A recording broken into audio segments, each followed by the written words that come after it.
Well, I'm so glad and honored to be here amongst all of you all. Again, every year we're always looking forward to reconnecting and revisiting and refostering relationships that we, kind of just move past through the year.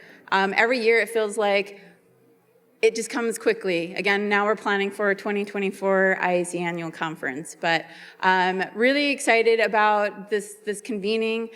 This year, as most of you might be familiar with the American Indian Foods Program, each year we have the task or the privilege to procure and work with our native companies in sourcing ingredients or foods or beverages to showcase here at the annual conference and really provide an opportunity to elevate the capacity and the importance of supporting Native American food and ag businesses.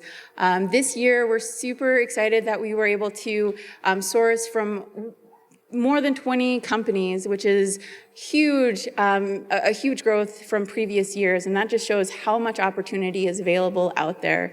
I want to read off the list of all of the different companies that we source from, and if you are in the crowd, please stand up, and we would love to give you a round of applause because this is just a phenomenal feat. I mean, we're feeding over 600 people, and thanks to the Palms and thanks to our featured chef, which I'll get to soon, we were able to really highlight how easy it is to incorporate native ingredients, how important it is for our funders and partners to invest in Indian country so that way we can, establish our own native supply chain or build out native food companies.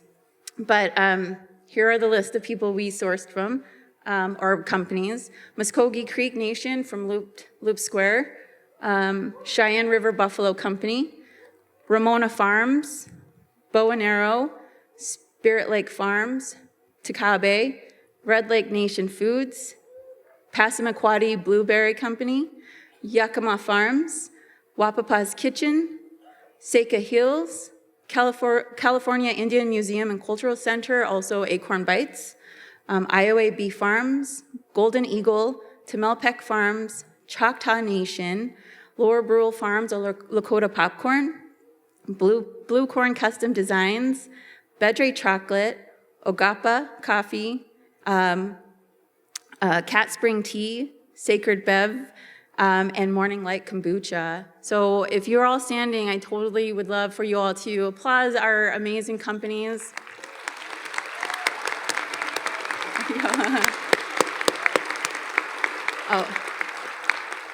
And Sakari Farms. Yep, so we had a really great time visiting and just talking to all of the different companies, and you've heard a lot of opportunity and empowerment, and that's just what we've been seeing in this past year, but we don't see any slowdown yet. We are shooting to the moon, and we're not going to have to press 5 times on any button. So we're really excited to bring in our next guest, Crystal Wahpepah, who is our featured chef for this year. We selected her because she just had this beautiful, out of all of the different chefs that submitted to the request for proposal, she really understood just encapsulating and celebrating and curating and creating a beautiful meal that we get to share with all of you all today. Also, I want to note that if you are making your way to those beverage stations, you'll find Sacred Beverage, Cheyenne River, Buffalo, Bison Jerky, also some of Morning Light Kombucha's kombucha. Yeah. But if you guys have any questions about American Indian Foods, we do have a booth out in the exhibit hall, and then a space where you can connect with other companies, including those that we sourced from. They're there to share information and connect. But again, sorry, I'm going to go back to Crystal Wahpepah. In one of our major efforts in American Indian Foods is to create market access. And the way we do that is by partnering with amazing leaders and culinarians, because they are very important in that consumer education realm.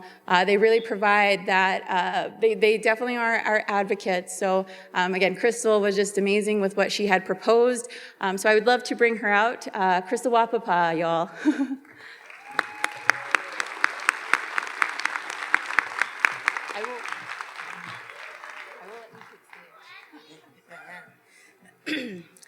Hello, everyone. I say it's just a huge honor. I'm Kickapoo from Oklahoma, and it's a huge honor to actually create this menu for each and every one of you. As a Native American food producer myself, I really wanted to honor each dish that is about to be presented. And at the same time, I just wanted us to kind of showcase just a little bit what Wahpepah's Kitchen is about. We're located in Oakland, California. We do native foodways. We're a very small family business. We have 16 employees. We represent 18 different tribes. And so when it comes into native foodways and sovereignty, it's very important for us to highlight these ingredients and to actually embrace our youth. I have 3 of my daughters that work at Wahpepah's Kitchen. They represent the Big Valley Pomo tribe. They're California native. And this is something where I feel for our next generation, I would like to pass this on.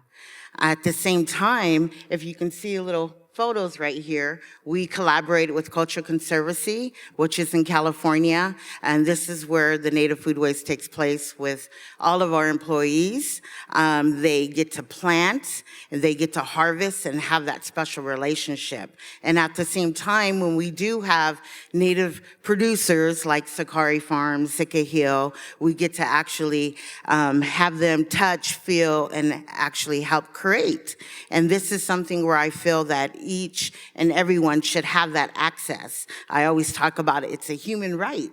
It's a human right for us to have, like I never thought I'd dream to have a restaurant and to be an advocate when it comes to native foods, because this is something where I was taught by my grandfather was a hunter, my grandmother was a cook, but we also were taught to respect our foods. And every time we have someone come in to Wahpepah's Kitchen, it warms my heart and it also warms my staff's heart. We have the honor to feed people, but we could not do it without our producers. I travel all through the nation. I always talk about how wonderful our producers are, but at the end of the day, I don't like to call this a job, I call it an honor. I would not do this without each and every one of you. So I just want to say it's a huge honor to serve and to feed each and every one of you, since you can't. Maybe some haven't went to California. But also, I just want to kind of go into the menu, what I created. So when I submitted the proposal, I felt like this was, I guess as a chef, this was my jam. I guess if you want to talk about that. I've been really, really blessed to work with all different producers, and I really want to honor those each dishes. So when you see the dishes come out, you'll have your first course, which is a blue corn parfait. And that's just a little fancy word, which we call blue corn mush. But at the same time, I wanted to highlight bow and arrow. They have been there since day one for me, and I just want to extend my gratitude. And then you'll have your second course, which is the salad. And you'll see the beautiful squash that's highlighted on there along with Sakari Farms. Then you'll have the chili. You'll see the beef that is highlighted on there. And then you'll have the main course, which is 2 meat producers that's going to be highlighted on there along with the potatoes. But this dish, the last dish, is one of my favorites. I love choke cherries. I really wanted to highlight the choke cherry that comes from Red Lake. And so when you eat it, I just want you to say, I really wanted to do it justice and kind of highlight in the nice ingredients, which comes, everybody loves chocolate, but then how it's laid up on there. And then last but least, I just want to thank Intertribal Ag, Native American food producers for actually choosing me to have the honor to cook for each and every one of you. And Palms Casino, especially Chef. The chefs that helped me make this happen, I just want to say there's a few chefs I work with. I work with a lot of chefs, but there's a few that understands my vision, and there's a few that understands where I really want to take our Native American foods. I want to highlight which land they're from. I want to highlight where it comes from, and I want people to eat and walk away with something.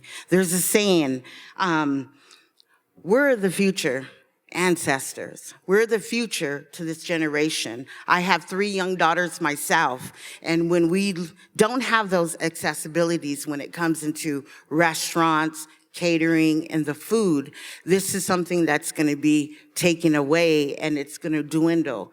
And this is where Wahpepah's Kitchen, we're located in the Bay Area in the urban Native community, and this is where people from all over, and I'm so touched, people from all over want to have access to Bow and Arrow's blue corn.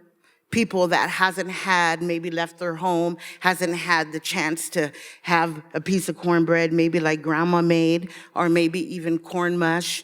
Or for me, since I'm Kickapoo, my grandmother always harvests corn, so I really try to do it in the right protocol, in the right respect. So if you ever get a chance to come out to the Bay Area and have a taste of Wahpepah's Kitchen, but if not, you'll have it for lunch. Thank you.